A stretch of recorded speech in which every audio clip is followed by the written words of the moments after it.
All right, everyone, my name is Lucas and I'm here with Meili today, and we're gonna talk about a little bit what Jiu-Jitsu is about, and she would like to do some questions regarding like training, females training, just a relaxed chat. Just let's see what she would like to know and if it's gonna help you somehow. So please, Meili, what can I try help you or help someone? Yeah, no, so I got some questions. Yes. First question is, how old were you when you started Jiu-Jitsu? Oh, that's a good question. I don't really know, because I was doing Judo before, all right, and there's a medal for me in the Judo competition 1992 over there. So I'm 38. So 92, definitely I was doing Judo. And there is a medal over there, me doing Jiu-Jitsu competition 1995 or 96. So I was 12, 11, pretty much I was doing Judo and everybody started doing Jiu-Jitsu, Brazilian Jiu-Jitsu. In Brazil we just call Jiu-Jitsu. Start to grow, my cousin, my brothers, they were doing, and it was just a natural start doing Jiu-Jitsu. So let's say 12. Ah, okay. And my other question was going to be, how did you get into it? But I guess it would be, how did you get into Judo and then... Yes, Judo was more popular in schools in Brazil, and then the Jiu-Jitsu started exploding in Brazil and America. And like I say, my brother is also black belt. I have some cousins black belts, so they're a little bit older than me. They were doing, so you just start doing like friends on the school. Everybody was doing. On that time was a little bit after the first UFC, so Jiu-Jitsu started exploding in Brazil, so everyone was doing, and because I was doing Judo, it was a natural transition for me, pretty much. Cool. What's the best Jiu-Jitsu advice you've been given? That's a good one. One, respect your body and respect the process as well. Jiu-Jitsu takes time, it's for life. I see all the time people want to rush. They train, and sometimes happens even funny. Comes someone, they training for 3 months every day, and they're gonna train with me or with anyone who works here, and they cannot really do much, and they get frustrated. Like, come on, I have been doing since 12 years old. You really believe in 3 months you're gonna doesn't work like that. As an average, take like 10 years to get a black belt. It's more than like university degree. Yeah. So my best advice I can do is respect your body and enjoy the journey, enjoy the process. You're gonna learn a little bit every day. Some days are good, some days are bad. Just keep showing up. Like consistency. Consistency? Yeah, is the word? That's perfect. Consistent is the key for everything in life. The same in Jiu-Jitsu. Just keep showing up once a week, twice a week, 3 times a week, and keep coming, and then soon you're gonna be a black belt. That leads me to my next question. What do you think the optimum amount of hours of Jiu-Jitsu training students should be doing? That's too much and what's too little? Yes, it's a good question as well. Happens all the time. People asking what I do, or they look some professional training on Instagram and they want to copy whatever they are doing. They try copy the diet and the training, even they know it's the real thing. So depends like which level you want to be, how much your free time, if you have a family, how much you sleep. It's different for an individual. But if you join and you want to how can I say, for fun, to start the process, it's not like you have to do as many hours as I do, because that's what I do for a living. Yeah. So I think when you start, if you train 3 hours a week, it's excellent. It can be much better than 5. It happens all the time. The guy joined and he trained 5 times a week. He have doing any sport for years, and then after 2 weeks, the guy's like, maybe it's not for me. Yes, it is. You just too addicted to it. Yes. So I think as a starting point of view, for the first, let's say, 6 months, 3 hours a week, it's excellent. Cool. And is there any other training that complements Jiu-Jitsu? So, for example, yoga, Pilates, weight training is... Yes, they can help. Once more, back for the question number 1. How many hours you have during the week for your own leisure? Yeah. And what you want to be good, because sometimes people they want put, but let's say yourself you have like 5 hours, 6 hours of leisure for you. Leisure is a sport point of view. Yeah. And you want to be good in Jiu-Jitsu. Yeah. So if you do have 5 hours on your week, I'm gonna say, okay, let's do 5 hours of jiu-jitsu, 3 hours of jiu-jitsu and 2 yoga, pilates or weight training. But do not go too much on the other things if you do want to be good in jiu-jitsu. Yeah. And there's, again, back for like what kind of level you're looking for. Yeah. If you want to have some fun, other sports to keep you healthy, it's part of the lifestyle. Oh, I like to train jiu-jitsu three times a week, and Saturday do a long walk, or swimming, or I do some yoga. That's good.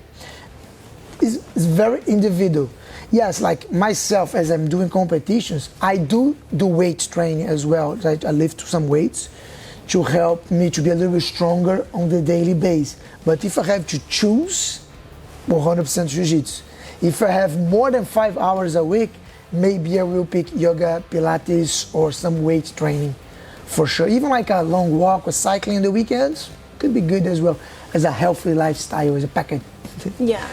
So technically, if someone had a gym membership and they wanted to join Jiu-Jitsu, it would be okay to cancel that gym membership and they would still be able to progress and stay fit in Jiu-Jitsu. Yes, I think they will progress in the Jiu-Jitsu point of view much faster. Sometimes have someone here, no, I want to join, but first I have to go to the gym. It's the same, you want to go to the school and you want to try reads before go to school. You go to school to learn to read. Yeah. So if you want to get fit, you join the Jiu-Jitsu. There's no such a thing other way around.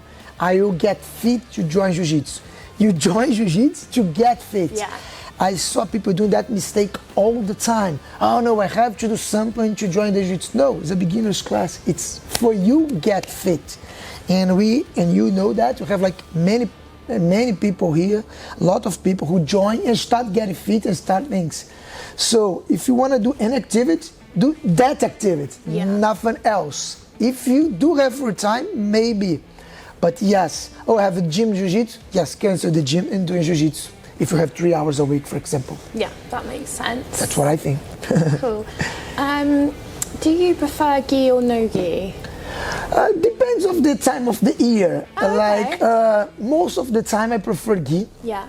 Back for the conversation we have here, like off record, about you say, with no gi maybe people can hold less. There's less things.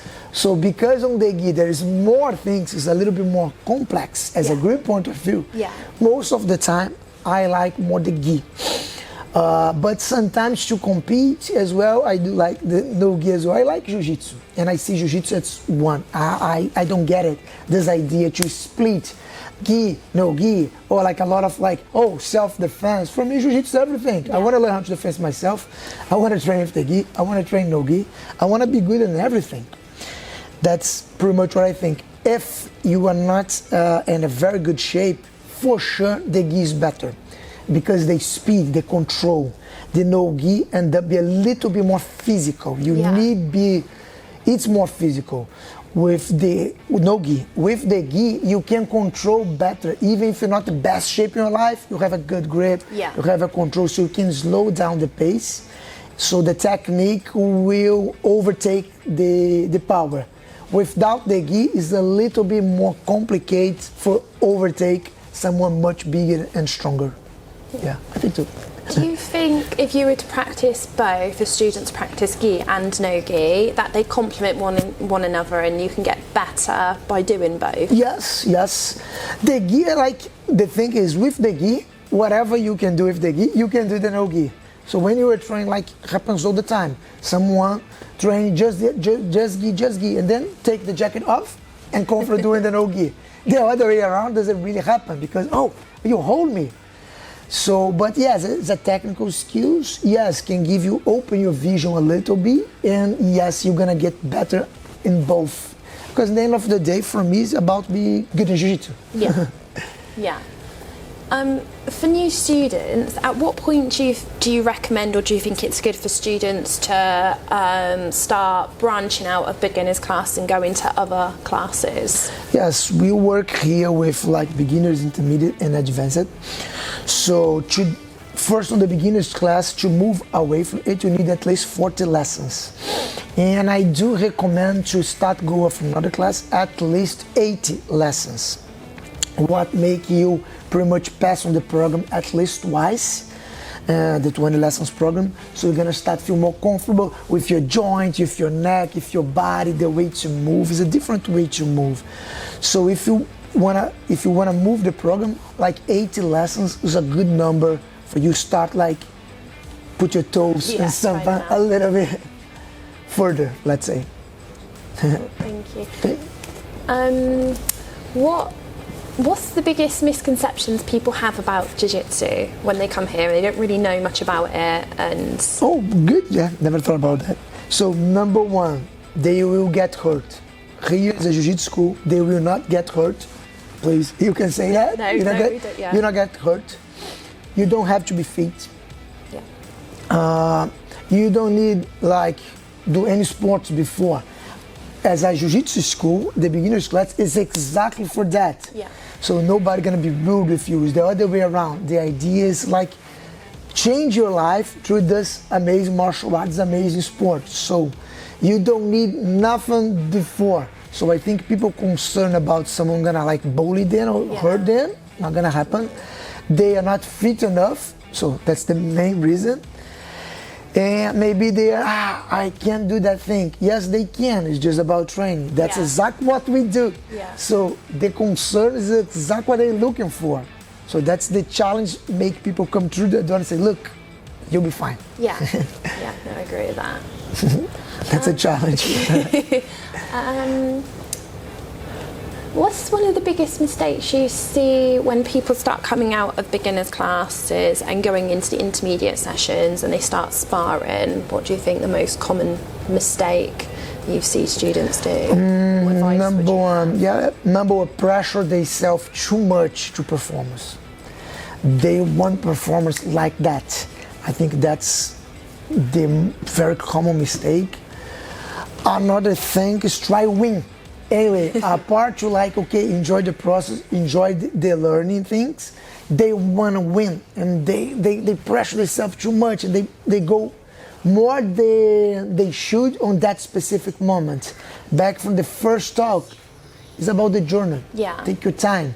So people, they move from the beginners and they want to be the world champion like that. Of course, not going to happen.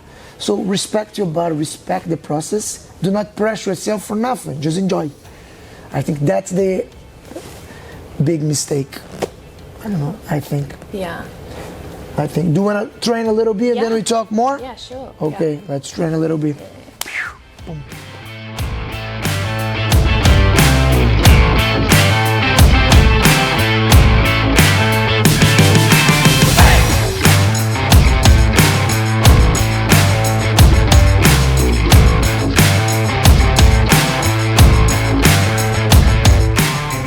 So now I want to back to you. We just trained a little bit. How you feel? How's the after training feeling? Out of breath. I've recovered. No, yeah, it's good. No, I enjoy rolling and training, and it's good because when I train with you or other people that are high about, they don't smash me. Like they make me work hard, but you could easily smash me and completely, But so it's nice to be able to train with people who are high about. You, the coaches and other students, and they teach you as well, so it's good because you're rolling and like you said sometimes can be competitive, but a lot of the students will help you and say, oh, this is what you did wrong here, or why didn't you try doing that, and I really appreciate the help because it helps you improve, and for sure. The coaches aren't always around to watch and help, so it's nice that the other students take you under their wing and try and help you and guide you. So, Nice. That's what I would like to know. When you have like any more questions, you got to train or so we can finish our talk, a podcast. Yes. So I've got a few more. So obviously all of our classes are mixed classes in terms of sexes. And I know that sometimes men might be uncomfortable to roll with girls and vice versa. What advice have you got from experience and from chatting to students? What advice have you got to try and make everyone feel comfortable? Yes, it's like as you train here, like as soon as you put the gear on and everything inside here, from me, for all the coaches, everything's exactly the same. Yeah. Everyone is exactly the same. Yeah. All right. Sometimes people they don't know how to deal with. Yeah. But they have to do exactly like when we anywhere else. Like everybody's the same. Yeah. We should respect everyone exactly the same way. Yeah. The thing can happen sometimes is like men's as a general is more stronger than women. Yeah. So sometimes some of the guys, they don't really know how to control that power. Yeah. All right, that's a conversation we have like every day here with the boys. Like, or they go too soft, Yeah. or too hard. Yeah. But we have to understand that it's for them it's a learning as well, because we don't really know how to control themselves. It's pretty much like holding my hand here and pull. And then you don't want that, right? And then I say, okay, resist and pull. It's not either like pretty much you don't want to go 100% if you are much stronger than someone, Yeah. independent of the gender, all right? But also you don't want like play like so my advice for the guys is like, okay, just play like we play with your friend. Like you don't go 100%, just be friendly. Yeah. Don't try hurt someone. Yeah. And you don't have to like do not go, just go. Try put like, okay, it happens the same if I'm training with like, I don't know, a teenager that I'm much stronger. I do not smash that teenager. I just try put my power on the same power and try beat using the technique. Yeah. So, but it's a learning process for everyone, because it's like a kind of coordination as well. Yeah. And understand the techniques and how hurts, what hurts. Yeah. So it's part of the process. Yeah, no, I agree with that. Yeah, I think also it helps communication during as well, to be like, oh, actually, no, you can go harder, or that was too hard. Yes, I think I have this conversation with another girls here, like, okay, if the guy's like overpower too much, you can say, hey, too much. And even the other way around, like, you don't have to be like, so I think like communication, conversation, or even like with one of the coaches here, look, like it's, how can we adjust that? Yeah. It's everything in life, it's about the communication, like someone much stronger and you go too hard, like, oh, come on, you're gonna hurt me like that. Yeah. Or too soft, like, oh, you don't have to be that soft as Yeah. well. Yeah, no, from my experience with the guys here, they are reciprocative to it. I don't know. Yeah, they are. You can say it and they're absolutely fine. You go like, oh no, that Yes. was too much, and they'll like, you know. So everyone's really nice. It's a very learning environment Yeah. here. So that communication, that what you say, you can tell me even like better, like, okay, no, something's happened, just say, talk with the coach and problem solve, and then we move on. Yeah. Yeah, Very thank much. you. It's sort of a similar question. I guess it'll probably be a similar answer as well, especially in sparring, when the size, weight and power is like really disproportionate. Yes. Because you tend to get that more in sparring than what you would in drilling, because you tend to be partnered Yeah. with similar sizes. What advice have you got for those people when they're in the sparring situation? You mean for the much bigger and stronger person? Yeah, or someone smaller, or you know, there's a Yeah, of course, depend. But if you are much bigger and stronger, someone, I'm gonna say first of all, like not overpower. If you are overpowered, it means you don't have the technique. Yeah. So, and can use the other way around, like I use as well. You use to learn skills that you're not good. For example, if I'm not good playing guard, all right, and I'm gonna use that. I'm gonna put myself in disadvantage. So Yes. if I'm much bigger than you, okay, what about I'm playing guard? I'm playing bottom. So then I'm gonna have to be skills from here, because overpower you on the top be much easier. Yeah. So if you have much more power than someone, put yourself in uncomfortable situations where you need skills to escape, and then you're gonna learn. It's really good advice. Yes, like apart to like overpower, put yourself in trouble. Yeah. And then if you get in trouble and the person's gonna tap you, just tap. If in the trouble you have enough skills to escape, perfect. Yeah. So it's important, if you're bigger and stronger, learn how to do that to improve your skill set. So that's for sure my number one advice. Put yourself in some place where you're uncomfortable, you're not good, and try to not overpower escape. Try technical escape. If not, tap, shake hands, go again. Yeah, that's good advice. Thank you. So non-jiu-jitsu question. What's your favourite thing about living in England? The weather. Okay. I was going to say what? My favorite thing, About living in England. I'm happy to be here because it gives me opportunity to live from Jiu-Jitsu, and the opportunity that I have here to meet so much new people, new culture, everything, something I really like it. Also, here is as a comparison with Brazil, where I'm from, as a society is more safe here. Yeah. All right. So that's one thing I like, especially for my daughter. But pretty much is more the opportunity to meet different cultures, meet people.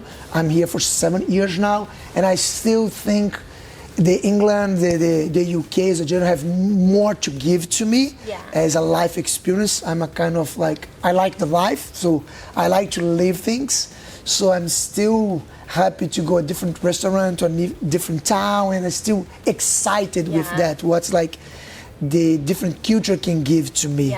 So my favorite thing is the opportunity to live life experience. Yeah, I'm still not done with that. I still have more years to live right here in the UK. That's good. Along the same lines, what's your favourite English food? My food in England? That's hard. Curry counts as an English. Yeah, if you don't get food that you wouldn't get.